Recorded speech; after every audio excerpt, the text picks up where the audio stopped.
Hey there, nice to see you again. Welcome to the Bronx Buzz, Bronx Nets program, where we talk to reporters, writers, editors, journalists, all different people who are putting stuff out.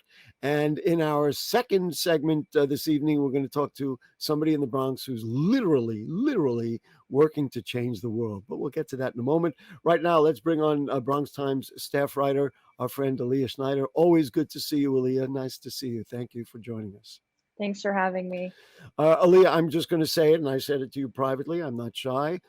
You are just doing an amazing job, and the Bronx Times has transformed into really one of the most important publications in the Bronx, and we appreciate your excellence. So there you go. Thank you. I hope it didn't make you feel uncomfortable about saying that. Let's just get right to it. I had worked near Fordham Road for a number of years, and when I would take my car on the days I didn't ride my bike, and then try to drive down from Fordham Road down, I was in Fordham and Jerome, and then would drive down Fordham Road maybe to get to Southern Boulevard or the Bronx River Parkway. It would take forever. The buses now are there's a whole question of different types of road configurations. What can you tell us about what is going on there? And some people like it and some people don't, it seems. Yeah, so DOT had made three proposals in Mhm. terms of ways to try to help the congestion, particularly for the BX12 on Fordham Road. And one of the options was to create offset lanes, because right now the bus lanes are right along the curb.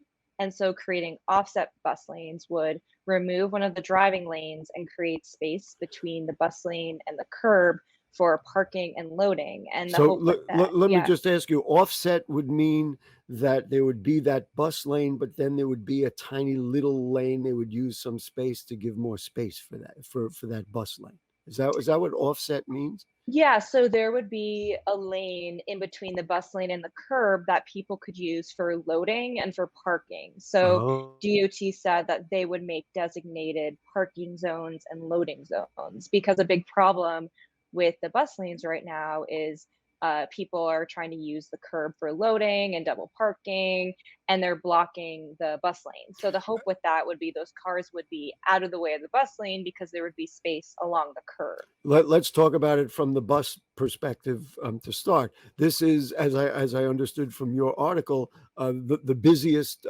bus route in the Bronx, and if the buses are not moving, people are not taking the buses. If they have a choice, they may take the car, or they may sit on the bus for an extra little bit till somebody who's double parked or unloading, can't they can't pass. So from that perspective, this could work, right? Yeah, so that would be the hope, is that it would speed the buses up. And then another option that DOT proposed would be creating a busway, which is going further to prioritize bus service on the road. And that would be restricting access to the road, pretty much reserving it for buses and trucks. And other cars could access the road for local access, like if they needed to get somewhere that was along that corridor. But in terms of through traffic, so if you're just driving to get somewhere else, cars would not be allowed to take Would that not be route. allowed at all on Fordham Road. Is that what Not you're? for through traffic. Not for So through traffic. yeah, Wow, yeah. wow. And And so then yeah, go ahead. DOT had, so there were three proposals. One was the offset bus lanes. One would be to do a busway in both directions, and the Right. other one was just one direction. And transit advocates, they much prefer the busway. But what they're Really? saying now, because basically DOT said that they're going to go forward with the offset lanes, but that they need to study them further. And transit advocates, they want those offset bus lanes now. They want to happen as soon as possible. They don't want any more studies. And then they want DOT to continue studying a busway and still consider doing that. So that okay. So now I'm thinking for a driver and somebody who, and I do operate a vehicle sometimes on Fordham Road, sometimes in other places in the Bronx. if you remove the cars or make it more difficult, in other words, you talk about making, instead of the 2 lanes, 1 lane, there's no way it's going to be quicker to go, traverse Fordham Road going downhill, going east. Um, that would mean that, although Kingsbridge Road doesn't go all the way down to Webster, that would mean that places like Bedford Park or maybe 183rd Street further down are going to get very crowded, right? I mean, all the people who, let's say, work, on Fordham Road and west of Jerome Avenue, those people who all drive. That I don't know. I don't know how to how to think about it. Any thoughts on it, or we're just going to wait and see? What's your point of view? Well, I think this is probably something that DOT is studying, but I think part of the idea is that right now there's a lot of congestion, there's double parking, people are having trouble accessing the curb. So the idea is if people who need to access the curb can just directly access it, then maybe there'll be less All right, congestion for the rest of got it. traffic. But yeah, the travel lanes for cars will be condensed into one. Um, I'm not sure exactly what the effects of that would be, but I'm sure that's Well, something that they'll DOT is they'll study. studying. All right, let's move on before we run out of time. You wrote about the first cannabis dispensary that opened in the Bronx in Crotona on East Tremont Avenue, but you added a little caveat that questions arise over long-term plans. Why can't we or they say this is where it's going to be? That's a great question. Yeah, so the cannabis dispensary is called Status, and they advertised this dispensary location as a temporary spot on East Tremont Avenue. And when I spoke to one of the owners, she said that they will probably be here for about 4 months tops, and then they're going to be moving to their permanent location on Jerome Avenue, and that the Jerome Avenue location is under construction and they just wanted to start selling as soon as possible and not wait for the other place to be ready. Yeah. But the local Community Board 6, has gotten a different message from Status. And in the same day that I was told that from the owner, the district manager was told that there's no definitive plan to move and they Oh. want to stay at the East Tremont location, and they may open a second location on Jerome Avenue. And So, Jerome and where? oh, I forget at the top of my head, but Okay. it's in the Mount Eden In the area. mountains, it was Yeah, similar, just a little further west from but it that. but it is another community board's jurisdiction. It's Yeah. CB4's, Uh, and so it's really mixed messages, and those mixed messages, last I checked, have kind of continued. So I guess we'll have to see We'll what have ends to up wait and happening. see. But, I think that this would be only what Gary thinks, knowing the pressures to open a place in the Bronx. I think that they said, look, if you can do it now, do it here. And then if something has to develop later, we'll figure it out. I think there was a lot of pressure. Whether it be from all different forces, the borough president's office, the Bronx Community Foundation, a lot of people who were advocating this said, get this done because otherwise, you're not solving this issue in the Bronx. Last thing I want to talk about is the very contentious primary for the 13th council district. There was, for the first time, I moderated a Republican debate in the Bronx. It's the bluest county in the nation, and so we never had more than one GOP candidate. And so it turned out that Christy Mamorato won the Republican nomination, and Marjorie Velasquez once again won the Democratic nomination. Where do you want to go? What do you want to talk about first? I don't know. It's up to you, All Gary. right, there we go. Let's talk about the Republicans because Samantha Zerka criticized very publicly and openly the Bronx GOP for kind of using familial relationships to select the candidate, and said that they weren't true red. And so let's start there. Will Ms. Mamorato be able to get the support of all the Bronx GOP that will be needed to defeat a Democrat in the fall who has 61% of the votership, in our favor? I will add that George Havernack also was criticizing Christie and the Bronx GOP for her relationships with Mm. the establishment. I'm not sure if you just said this or not, but Christie's brother Oh, I is did the not say it. head. Yes. Okay, so her brother is the head of the Bronx GOP. Her husband is a commissioner for the Board of Elections. So her opponents are really going after her, saying, "You got this position," because to back up, the Bronx GOP endorsed her. So she had the support of the establishment, and her other opponents really went saying that this is because of your relationships. You haven't been as involved with the community as we have. And of course, she said that undermines her own accomplishments. So that was a really big point of contention in the Republican primary. Hmm. And Samantha Zerka said during the Schneps debate that she would not support Christie in the general if she did not win. Yeah, And that I want to just move it along because we will run out of time. I want to move it okay, along, and so that would suggest a compromise for her ability to, amass enough votership to defeat the Democrat. On the other side, Bernadette Ferrara made it very clear that she became a Democrat because a new kind of Democrat because she wanted to defeat.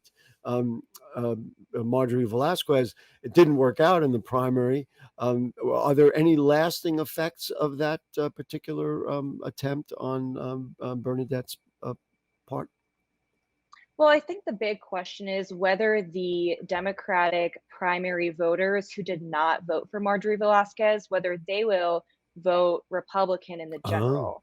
Because if you look at all the votes that went to the other Democratic candidates and that went to the Republican candidates in the primaries, all of those votes together outnumber the number of voters that Marjorie Velasquez brought to the polls in the primary. So the question oh, really is, can Christy Marmorato drum up support among the more conservative Democrats and people who just don't want to vote for Marjorie Velasquez again? There's people who are pretty upset with her for switching her position on the right. Bruckner rezoning. Um, and as you brought up, can the other Republicans come together to support Christie? So I think that's really the big question Big going question. forward. Listen, Aliya Schneider, we need a lot more time to go through all the great stuff you write for the Bronx Times. We thank you for joining us this evening on the Bronx Buzz, and we encourage you to keep writing because we need you bad. Thank you so much. Thank you. Great. All right. Aliya Schneider from the Bronx Times. We're going to take a short break, folks. And then when we come right back, you'll have a lot of fun with us and talking about literally trying to save the world with the Green Bronx Machine. Don't go away.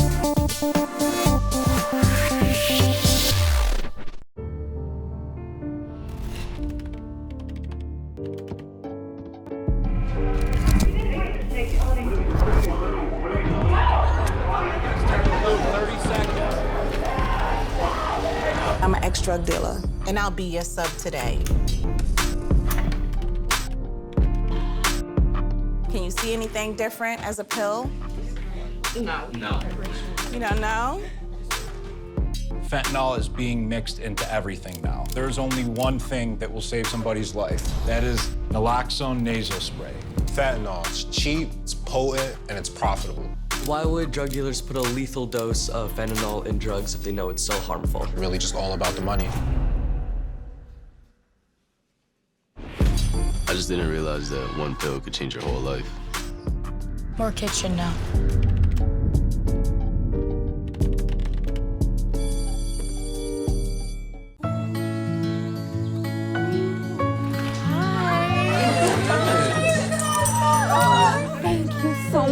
Fostering a pet for a friend or neighbor can keep families together. Learn more at petsandpeopletogether.org.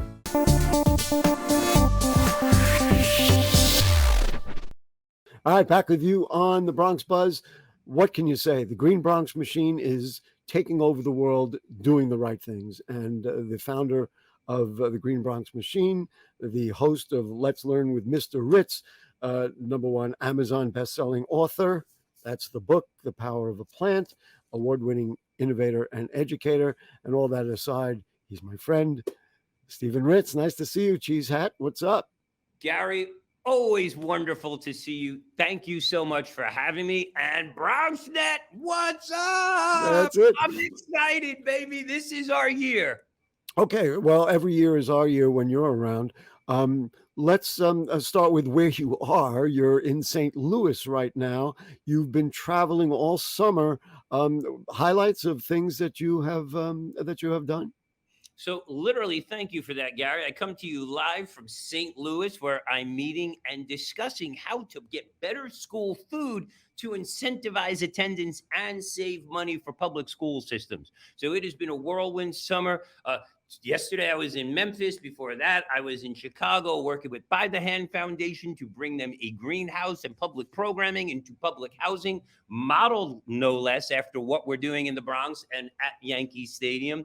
Before that, I was in Phoenix, and before that, I was in Santa Barbara. So I'd like to say this is the summer tour from Green Bronx Machine. And like I've always said, Gary, the Bronx is poised, ready, willing, and able to export our talent and diversity. And finally, people are listening. And we are telling a new Bronx narrative of both health, wellness, and educational opportunity that is absolutely inspiring and, most importantly, replicable. Does it surprise you? Two things. Number one, that a lot of these towns and cities haven't kind of figured this out to begin with.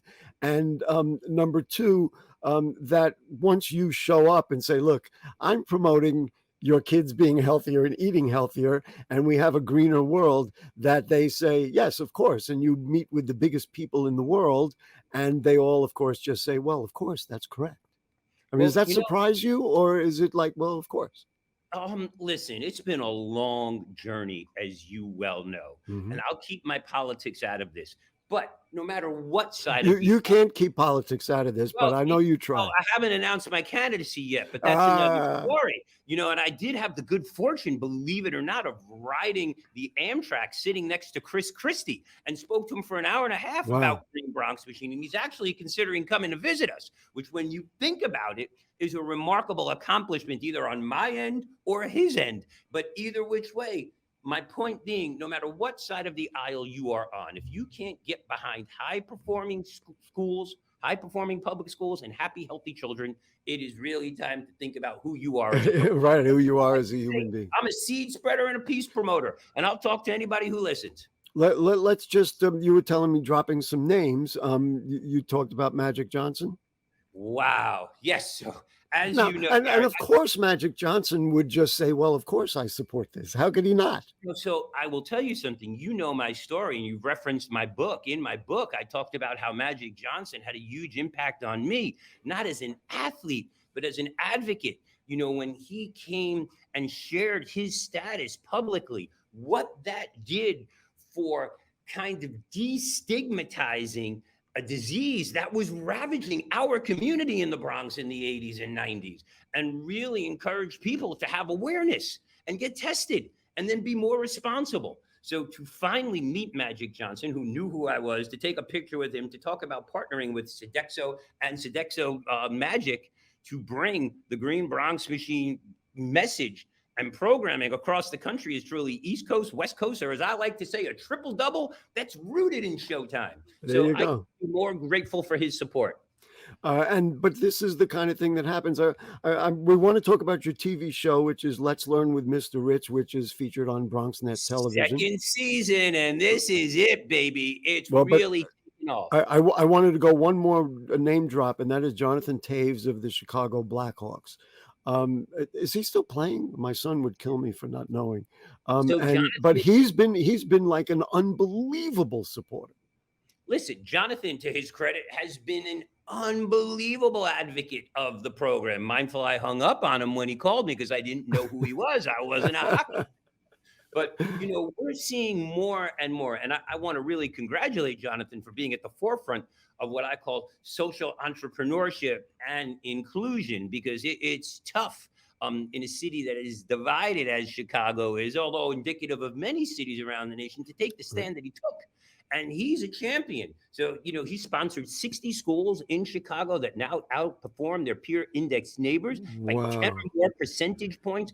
And you walk into these schools on the south side of Chicago, and it's like walking into the United Center at game night. But Jonathan did And retire. so when you say sponsor, he paid for what they needed to set up the hydroponic farms and all those kinds of things. He donated his time, his talent, and his Wow. treasure so that we could bring gardens, curriculum, and most importantly, teacher training. Because that's the key. You can have tools. You can have, listen, you could buy someone a car, but if they don't know how to drive, Gary, that car is useless. But if you give them good instruction, they're on the road for the rest of their lives and accident free. And quite frankly, that's what Jonathan did. He was able to give teachers access to Green Bronx Machine, our, unlimited professional development, unlimited site licenses, no tiered subscriptions, no annual fees. And we are running this program into Chicago in perpetuity. I got to meet these kids. It was awesome. You look at the amount of money that some of these athletes make, and you think of comparatively how little a donation would go a long way. And of course, Mr. Met, you introduced me to Mr. Met, and that was kind of fun.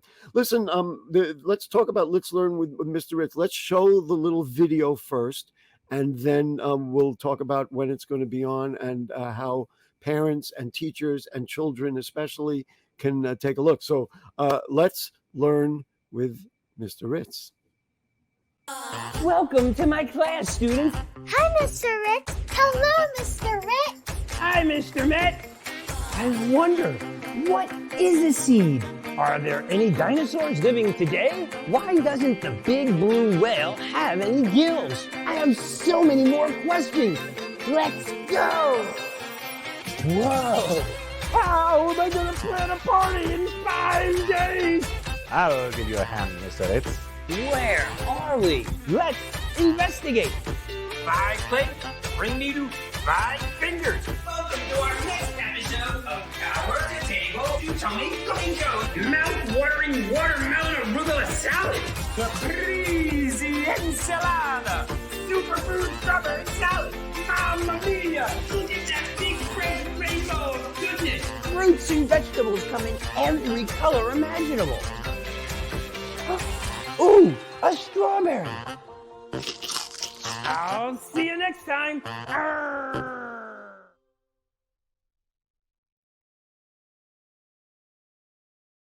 Soundtrack. You gotta love that soundtrack.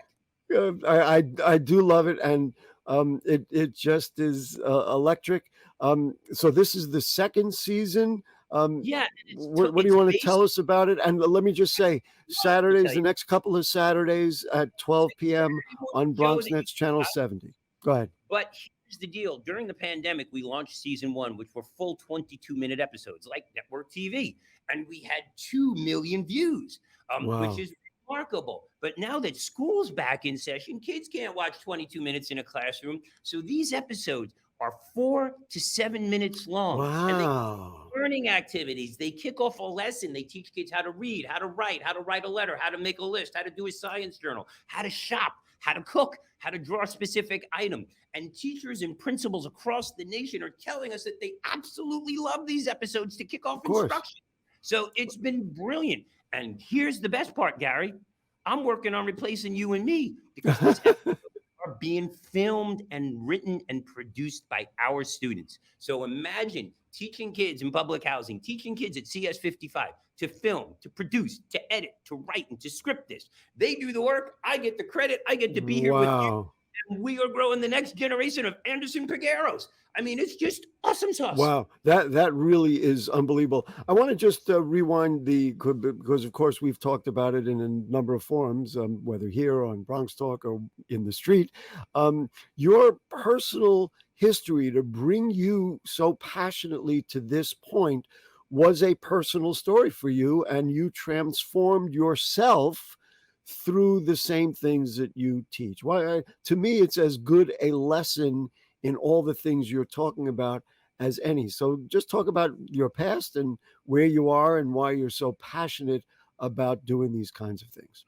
Well, first and foremost, the greatest lever this nation has and the Bronx has towards equity is public education. Let's be clear. So anything that supports our students, our communities, and our children, I'm going to get behind. And there are our gold medal award winners. But, we're feeling it each and every day in the Bronx with the cost of food, the threat of eviction, the health crisis. I call it the diobesity crisis. So for me, children will never be well read if they're not well fed, and the most important school supply in the world is food. So getting children access to healthy, fresh food, changing their diet so they're not disease ridden but fueled for success is awesome.